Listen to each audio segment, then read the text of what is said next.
Terrifying moments as the world's largest passenger plane battles high winds while landing. See for yourself.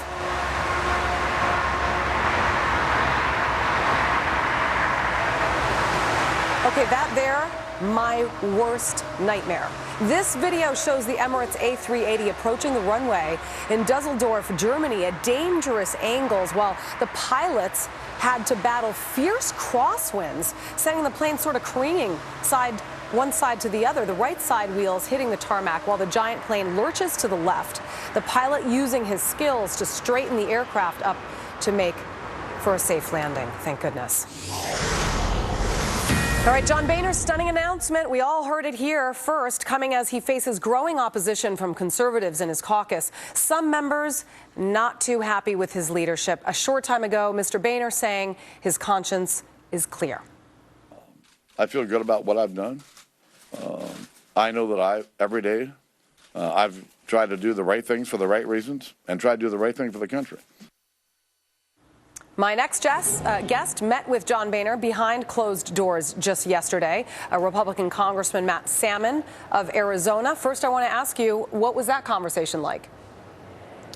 He was talking to us about what he planned to do with the spending measure that we'll be voting on next week, and that it will be funding Planned Parenthood. It was very matter of fact, and he didn't pull any punches, and we didn't pull any punches in our assessment back to him. Yeah, you definitely didn't pull any punches. In your press release, I want to read an excerpt from it. It says, "I sincerely hope all of Washington's leaders see this for what it really is, a wake-up call to stop ignoring the will of the people. This is a gut check for everyone in Washington. Either we finally rise up to the occasion and stop caving to the Obama administration's every demand, or we remember the powers of the legislative branch that were designed by our founding fathers to prevent the executive branch from becoming a dictatorship." So basically what you're saying is that John Boehner has been giving in a whole heck of a lot and not getting anything done because he's not standing up to the administration? Well, let me say, first of all, that I think that what John Boehner did this morning was the activity of a very stand-up guy.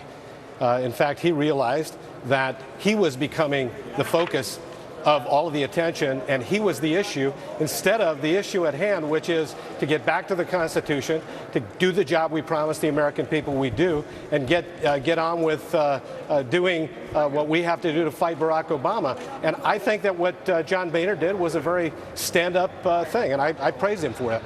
But you don't necessarily praise him for a lot of the issues in which you have issue with, because, of course, you were going to vote against Boehner as Speaker. I was. Okay, so what were your biggest problems, your biggest issues with him? I think that we have a very limited amount of options in dealing with a president that really has no value for the Constitution, no value for the rule of law, no value in working with the Congress. Really the only opportunity we have to try to change the way he thinks is through the power of the purse. That's all we've got. So we tried to do that. We tried to do that last November when he did his unconstitutional amnesty of 5 million people. We tried to do it with the defunding of Obamacare when the president went forward and changed Obamacare many, many times with his pen and his phone, unconstitutionally so. Mm-hmm. And I believe that the American people expect us, they don't expect us to always win, but they expect us to fight on principle, and they expect us to do our job. And they expect us to do what we promise we do. With that said, then, are we headed for gridlock then? I think that right now the message has been made loud and clear throughout all quadrants of Washington, D.C., which hasn't been done in a long time, that we're trying to put the American people back in charge again. Congressman Matt Salmon, thank you very much for taking the time. Appreciate talking to you. Thank you.